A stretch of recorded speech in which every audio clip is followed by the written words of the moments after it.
China exempted some U.S. imports from its steep tariffs on Friday in a sign the trade war between the two countries could be easing.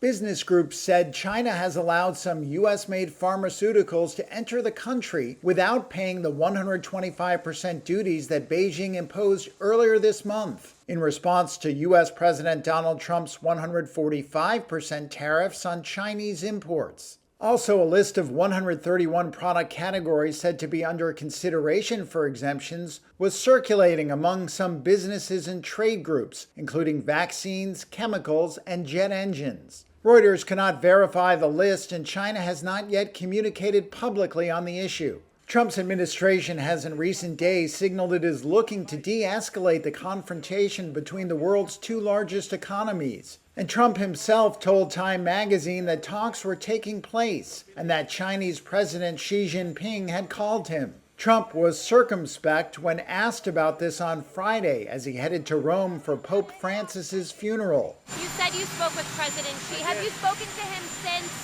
the tariffs? When did you last speak with him? I don't want to comment on that, but I've spoken to him many times, yeah.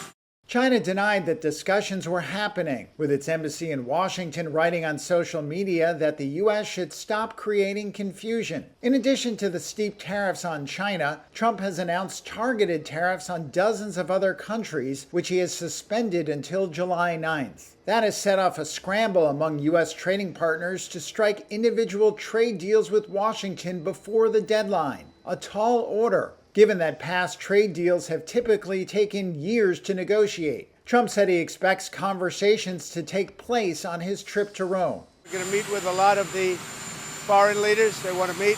Trump has argued that his thicket of trade barriers will revive U.S. manufacturing industries that have been hollowed out by global competition. Economists, however, broadly warn that they would lead to higher prices for U.S. consumers and increase the risk of recession.